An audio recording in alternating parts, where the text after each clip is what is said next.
Level 1. The veterinary assistant. Nobody applies to be a serial killer. There's no booth for it at the job fair. You, however, applied for a job to keep you away from living on the streets of Bakersfield, California. The job you got pays you for $11 an hour and asks you to wear foam Crocs and a name tag that says trainee. You've got a felony for stealing copper, so it's the only place that'll take you. And you still tell people you're basically a vet tech. Here's the part of the job nobody warns you about. 2 days a week, a man in scrubs puts animals to sleep and somebody has to carry them out back and burn them. That somebody is you.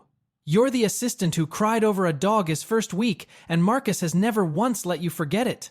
Marcus runs the place. Charming, cheap, and a third thing you don't have a word for yet. You find the word on a Friday night when he keeps you late, unlocks the back cooler, and what's inside is not a dog. He sets the same pink bottle he uses on the Labradors in your hand, gives you a shovel, and says, "Relax. Same job. Better hours." You could walk to your truck. You pick up the shovel. Level 2. The reluctant accomplice. Monday morning, you're raking cold ash out of the incinerator behind the strip mall when something small and hard skips across the concrete. A California driver's license.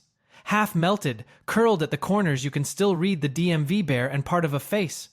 Marcus burned this one himself on Sunday. He was in a hurry. He is always in a hurry now. Your stomach drops because you get it.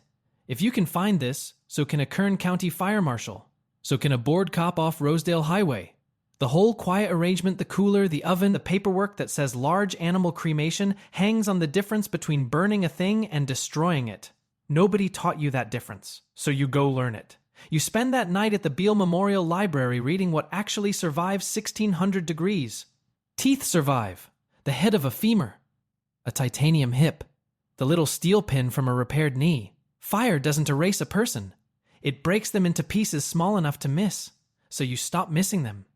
You buy a 1/4-inch screen from the Home Depot on Gosford and run the ash through it like a 49 panning for gold, except the gold is molars. You bag what's left.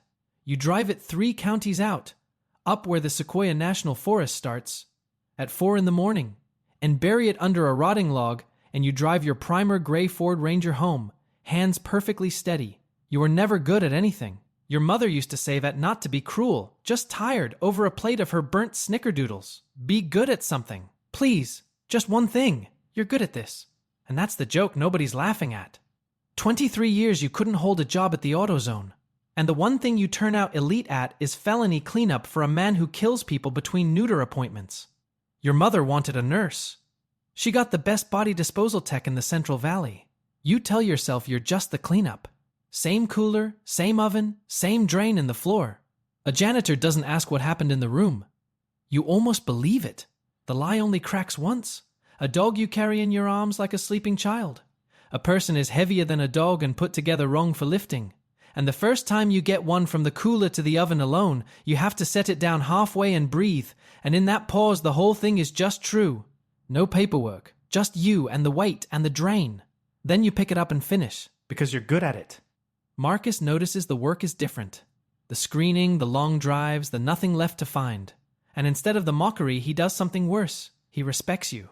You've got the hands for it, he says. Most guys panic. You organize. Then he takes the pink bottle of Fatal Plus down off the shelf and, without uncapping it, closes your fingers around it. Hold on to that, he says. You should know the weight of it. You go home with the weight of it.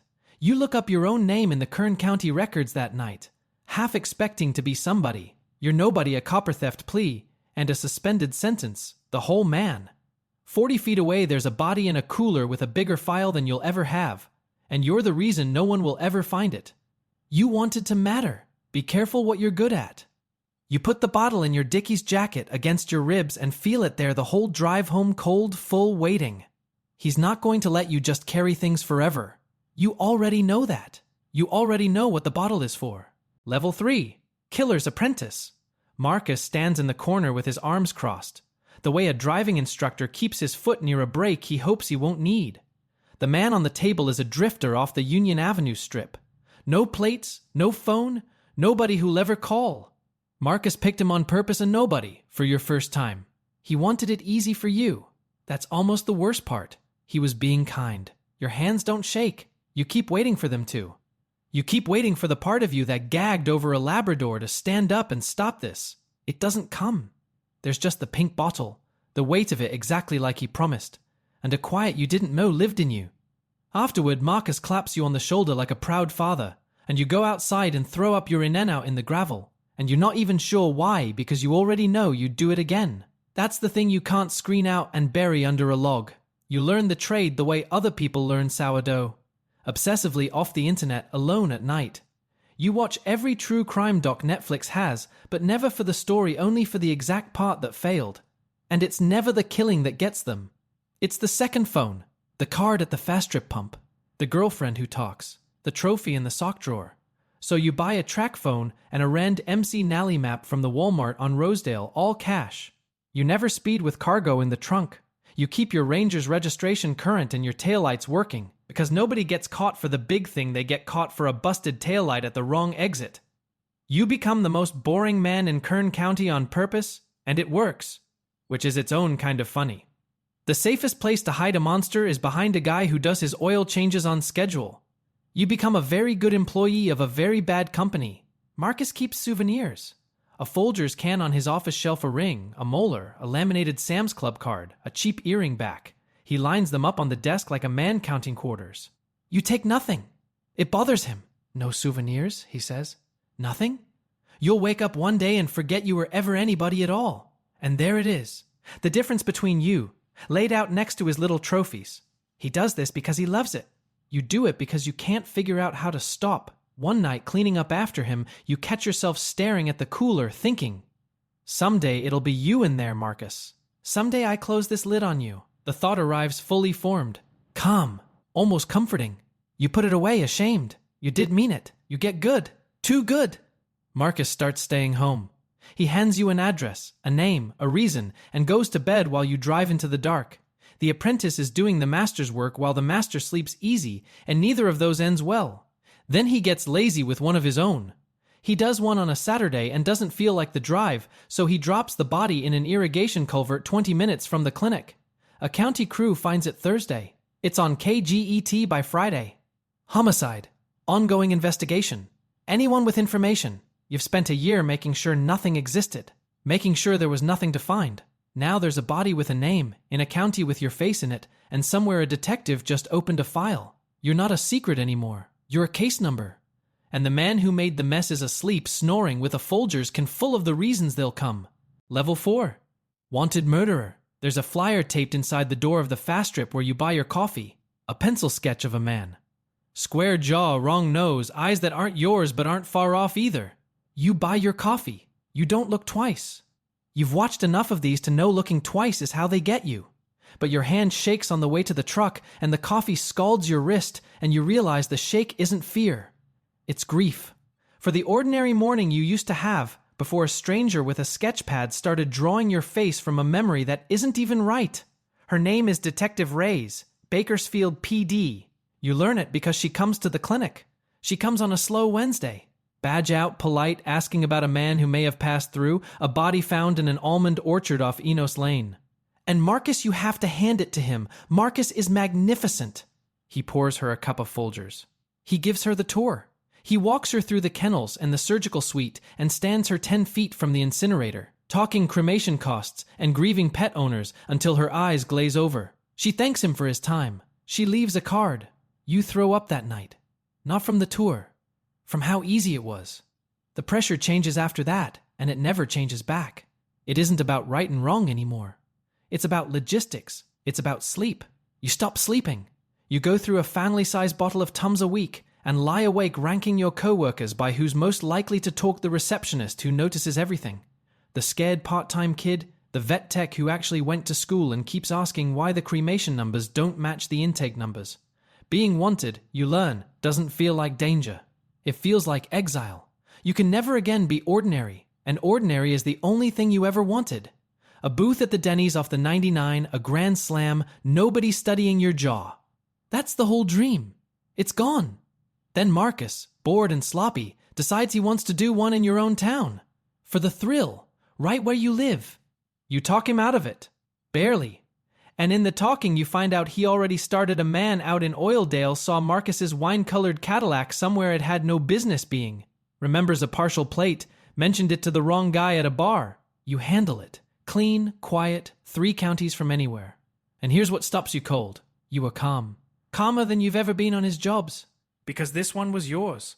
You did it to protect your own life, your own booth at your own Denny's, and that steadied your hands in a way obeying Marcus never did.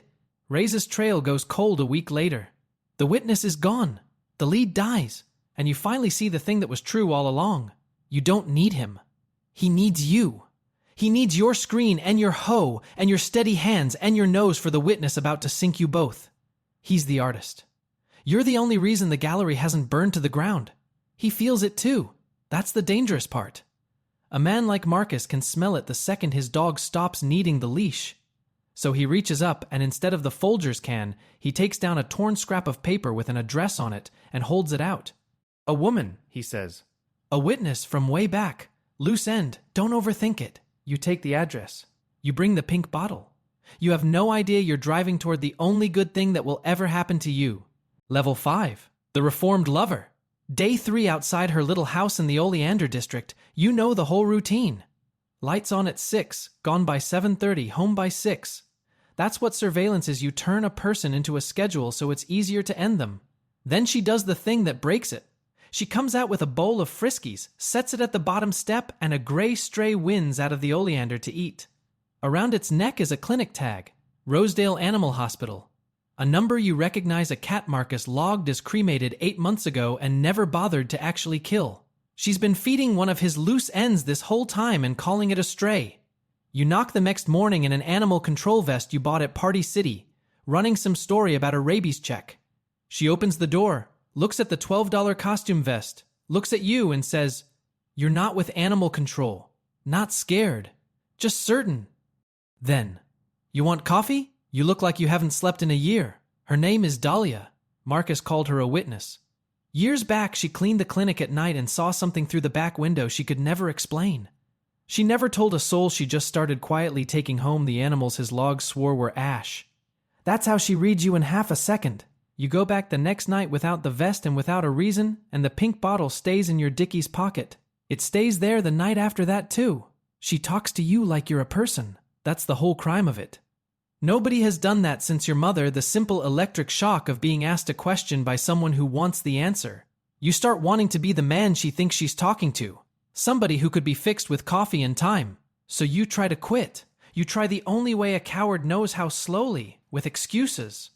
You tell Marcus there's heat, that Ray's is sniffing, that you need to go quiet a while. You dodge 2 jobs, stop answering the first ring, and you learn what everyone who's ever tried to leave a bad boss learns, except your bad boss keeps a Folgers can of teeth. You're not free. You're just on a longer leash. For the first time in your life, you let yourself picture after. No clinic. No cooler.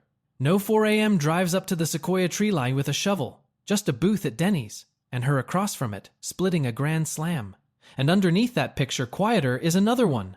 Marcus, gone. Marcus, ended. You, the one who does it. It used to shame you, that thought. Now it feels like a plan. You decide to do it right. You go to Marcus and offer the only thing you have. You'll take the fall for the cold cases, disappear, eat every charge, if he lets you walk. You almost feel free saying it. You come home to tell her it's done. Her front door is open. The coffee's gone cold on the porch. The gray cat is gone from the step. Inside, the house is exactly as neat as she kept it. And the only thing wrong is that she isn't in it, and your pink bottle, the one you never used on her, is sitting empty in the kitchen sink.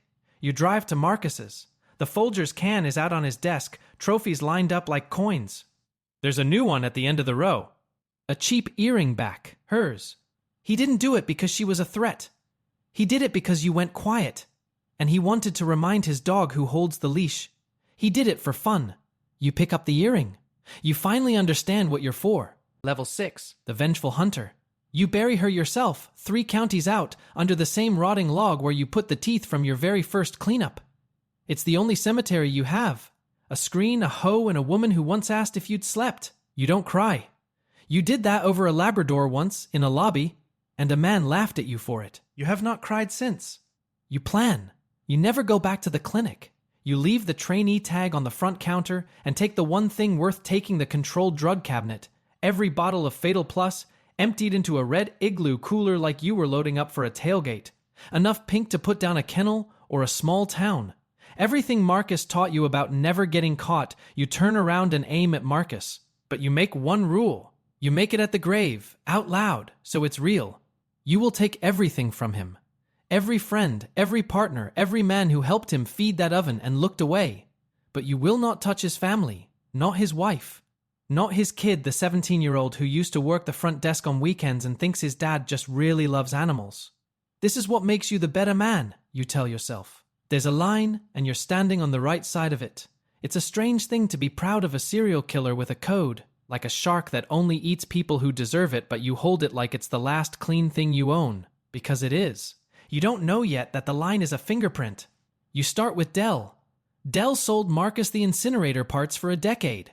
Dell knew what that oven was really for, and Dell cashed the checks and asked nothing. Dell is not innocent. You use the pink on him. Clean. Painless. Over before he's afraid. And that's the thing you decide. Standing over Dell, your kills will be the opposite of what Marcus did to Dahlia. He made hers cruel, drawn out, a lesson. Yours will be mercy. It's the first real mistake. You just can't see it, because from the inside a code always looks like decency. You leave Dell where he'll be found. For a year you erase people, now you want the message to travel, you want Marcus to open the paper and know. He knows. He knows the second Dell turns up, only one person alive knows how to get past careful, the person he taught. He can't go to the police, his hands are blacker than yours. He can only run and burn his own network before you reach it. The hunter is the hunted now. He's terrified because he knows exactly how good his apprentice is. He measured it himself. But there's a third person in this now, better than both of you at the one thing that counts. Ray's. It starts with a call she almost lets ring out the clinic's other tech, the one who went to school, who spent a year asking why the cremation numbers never matched the intake numbers, and finally called the state. The state called Ray's. She stared at a wall of unconnected bodies for 2 years, and suddenly they connect.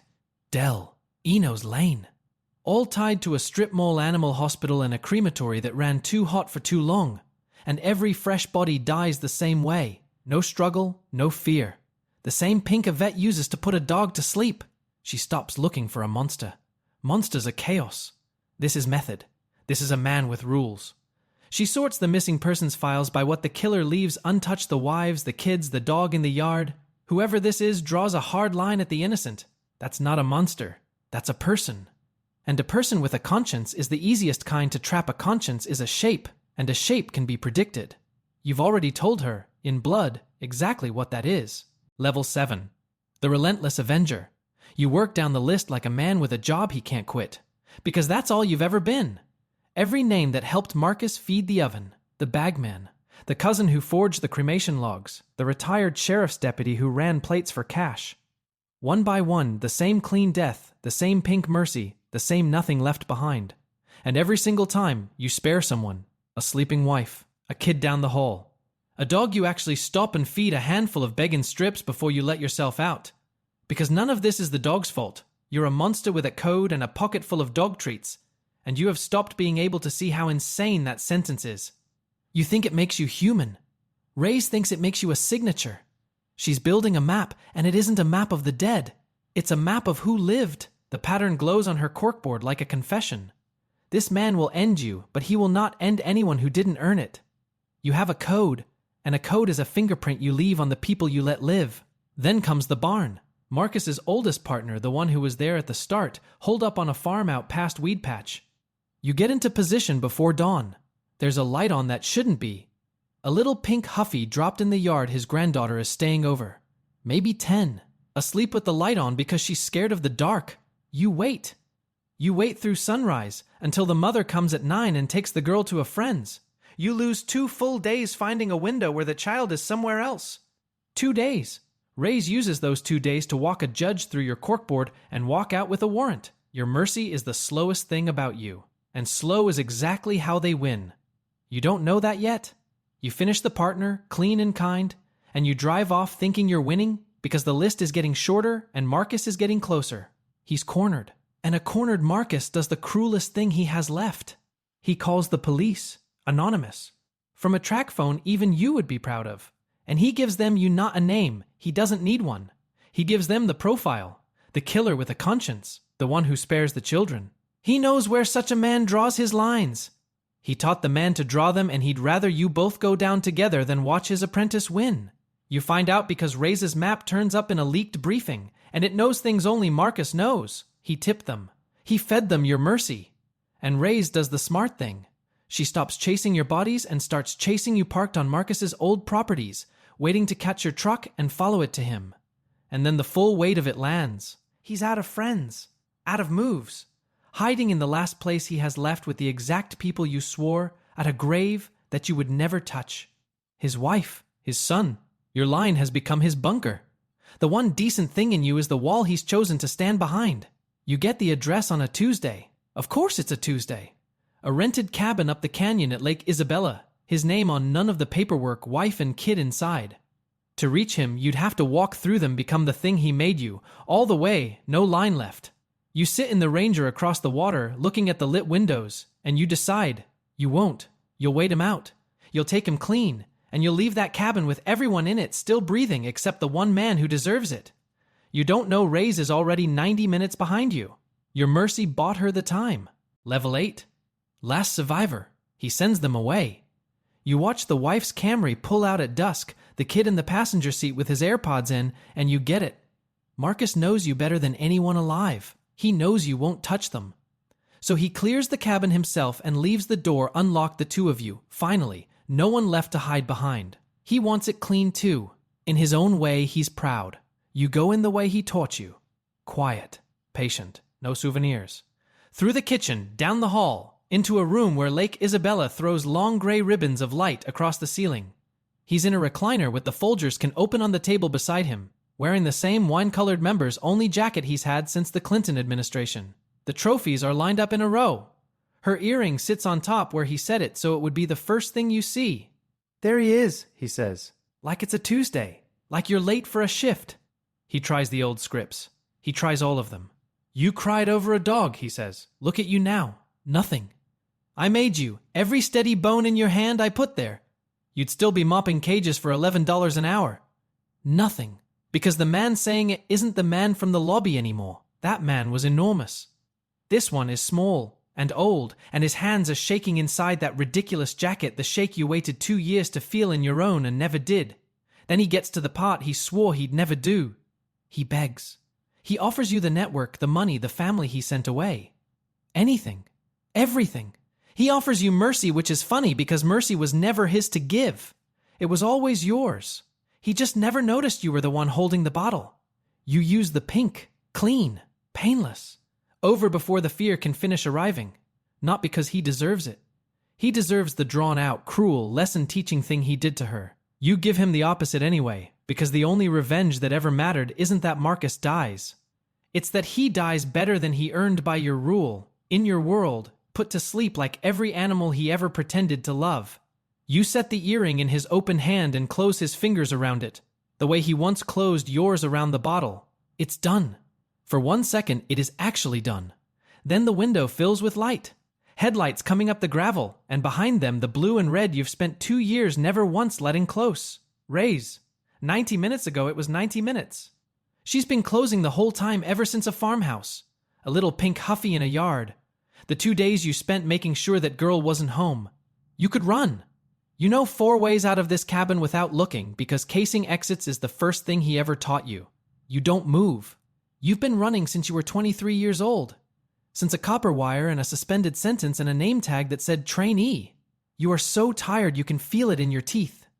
She comes through the door with her weapon up and her voice level, and she doesn't gloat, and somehow that's worse. She reads you your rights over the body of the man who made you, in a room that smells like lake water and pentobarbital. Then she tells you the one thing you'll carry into every year of what comes next. You could have gotten away, she says. You had every exit. You just couldn't stop being decent about it. The most wanted man in Kern County. Undone by the only good thing left in him. Level 9. Life prisoner. 8 feet by 10 up at Kern Valley State Prison.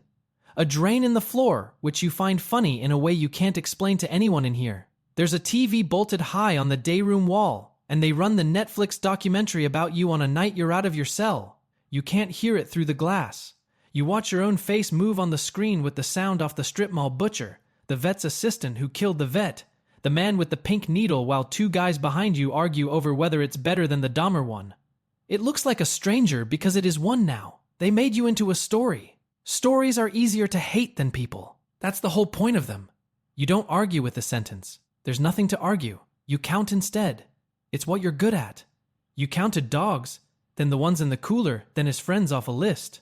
There's one number you have never once said out loud not to raise, not to the public defender, not to the priest they send around on Sundays. You still don't say it. They let you keep nothing in here. No photos, no trophies, just a stack of top ramen from the commissary. Which is exactly how you always lived. Marcus lined his Folgers can with the dead, and you never kept a single thing, and you were so proud of that once. Turns out an empty can and a full one land you in the same cell. But you kept one thing he never knew about. You kept the pink, not the bottle. The idea of it. Mercy for animals turned into the only mercy you ever gave a human being. You gave Marcus the clean death he denied Dahlia. That's the whole ledger. Everything you were reduced to a single line. It doesn't balance. You already know it doesn't. You'll have the rest of your life to check the math. Here's the thing you finally understand. At 3 a.m, the cell isn't the punishment for the killing. The cell is just the shape your life was always going to take. You were walking toward this room from the first Tuesday you carried a dog out back to the oven for $11 an hour. Every level after that was a smaller room than the last. The clinic, the cooler, the truck, this. You just finally ran out of rooms. And somewhere out there tonight, in some valley strip mall, there's a kid with a record and no options mopping cold concrete for $11 an hour because no one else would take him. And there's a charming man with an incinerator watching that kid's face, deciding. You know exactly what the man is about to say. You know exactly what the kid is about to do. And you can't warn him because the only person who'd believe a word of it is already sitting in the cell. The cycle continues. If you like this story, subscribe for more.